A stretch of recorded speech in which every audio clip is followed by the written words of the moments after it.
ये जो ढेर आप देख रहे हैं ये कूड़ा हरिद्वार के गंगा घाट का है। पूरे 7,000 टन यानी 700 ट्रक कूड़ा जो है वो हरिद्वार में छोड़ा है भोलेनाथ के भक्तों ने।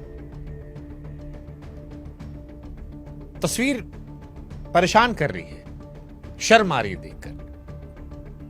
भक्तों की नीयत पर संदेह नहीं है, भक्ति पर संदेह नहीं है, लेकिन भक्ति के साथ जिम्मेदारी को लेकर चिंता हो रही है। ये तमाम भक्त यहां पर भक्ति करने आए थे। सावन में 4.5 करोड़ शिव भक्त हरिद्वार पहुंचे थे।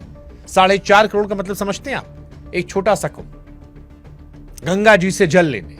अच्छी बात है, लेना चाहिए। मां गंगा सबका उद्धार करेंगी। लोटा भर भर के, डब्बा भर भर के जल ले गए, कांधे पे सजाकर बम बम भोले करते गए। लेकिन पीछे पीछे पन्नियां छोड़ गए, टूटी चप्पल छोड़ गए, उतारे हुए कपड़े छोड़ गए, खाने के डिब्बे छोड़ गए। और एक बात तो ऐसी जिसको बताते हमको शर्म आ रही है। घाट पर कमरे बने थे माताओं बहनों के कपड़े बदलने के लिए। जब सफाई की गई तो उसके अंदर जानते हैं क्या निकला? पेशाब भरी बोतलें। पेशाब भरी बोतलें। क्या लॉजिक था? जल उठाया, लोटे में लेकर चले गए और लौटाया ट्रक में क्या? कूड़ा कचड़ा, पन्नी झिल्ली और ये पेशाब भरी बोतलें। और जब ये लौटाया तो फिर सवाल तो उठेगा ना कि ये कैसी भक्ति है। मैं मानता हूं कि 4.5 करोड़ भक्तों की भीड़ बड़ी संख्या होती है तो कूड़ा होगा। इतने लोग जहां सांस लेंगे वहां निशान छूटेगा, ये बात मैं मान रहा हूं। लेकिन पेशाब की बोतल, वो भीड़ की मजबूरी नहीं थी साहब। हमारे आपके घर में हम एक पूजा पाठ करवाते हैं, कथा करवाते हैं तो क्या होता है? सफाई करते हैं ना। मंदिर जाते हैं तो चप्पल बाहर रख के जाते हैं, अंदर ले आते हैं नहीं ना। ये कोई सिखाता थोड़ी है यार, ये तो पता होता है सबको। तो यही बात हरिद्वार पहुंचकर कहां चली गई?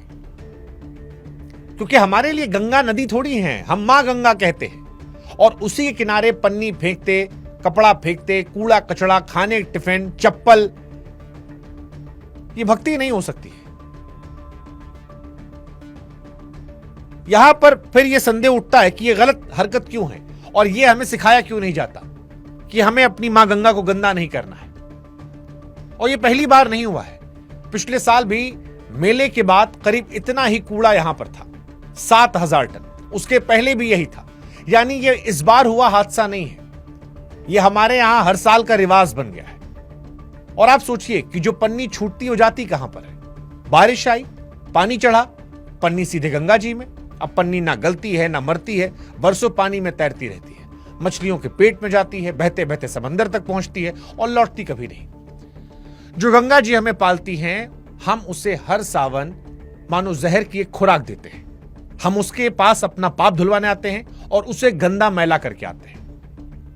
और यह परेशान करने वाली चीज होनी चाहिए, क्योंकि सावन का महीना आते हम सबकी भक्ति उफान मारती है और ये मारनी चाहिए। मैं खुद एक भोलेनाथ का भक्त हूं, हमारे कांवड़ियों को देखकर अच्छा लगता है हमें। लेकिन आज हर की पैड़ी पर जो लोग झाड़ू लेकर वहां सफाई कर रहे हैं, कूड़े के पहाड़ को दिखा रहे हैं, हमें उनके दुख दर्द को भी समझना पड़ेगा। हालत यह हो गई कि निगम के अपने कर्मचारी कम पड़ गए, इतना कूड़ा था। 1000 कर्मचारी बाहर से बुलाने पड़े। अब आप सोचिए, भक्ति हमने की और मजदूरी दूसरे शहरों से मंगानी पड़ी। और जल हमारे पूजा घर में है, हम सोच रहे हैं बाबा आशीर्वाद देंगे, गंगा मैया आशीर्वाद देंगी। अरे भाई, आप अपनी गंदगी किसी और सफवा रहे तो कैसे आशीर्वाद पाएंगे?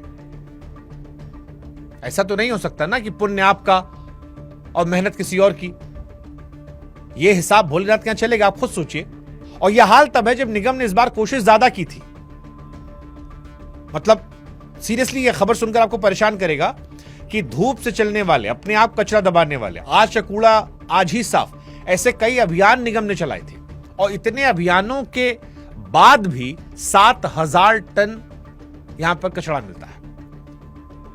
इतने अभियान के बाद, यानी इंतजाम आप कितना भी कर लो भाई, अगर करोड़ों लोग लगातार फेंकते रहेंगे तो हजारों हाथ कितना भी उठाएंगे, क्या कर लेंगे? और इसीलिए हम कह रहे हैं कि यह कैसी भक्ति है जो अपना कचरा भी खुद नहीं ढो पाती है।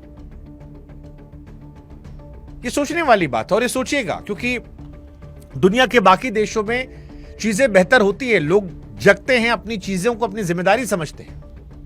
हरिद्वार में 7,000 टन कचरा देखने के बाद मुझे जापान की तस्वीर याद आई, जहां पर फुटबॉल मैच खत्म हुआ तो लोग जाने से पहले स्टेडियम साफ करके निकले, थैली लेकर आते हैं कि अपना कचरा समेटेंगे।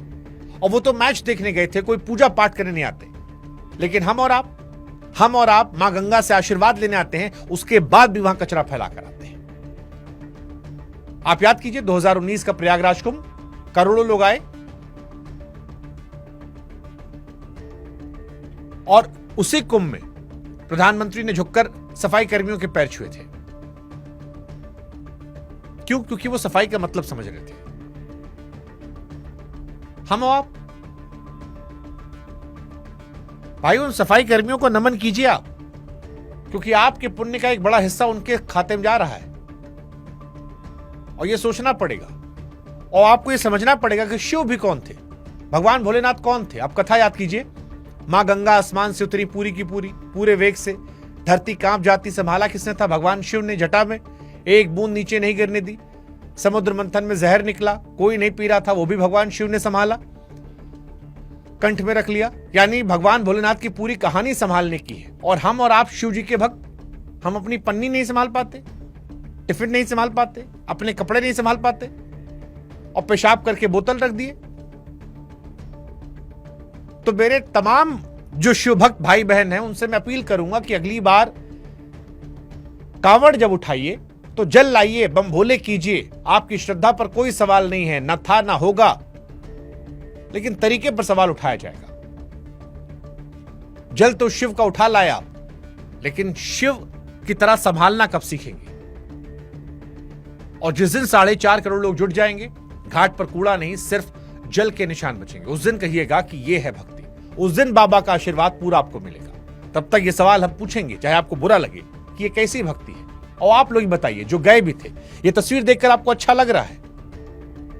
ये सही है, गलत है? और अगली बार ऐसा करेंगे आप, और इससे भोलेनाथ खुश होंगे? बताइएगा हमको। बाकी जय भोलेनाथ।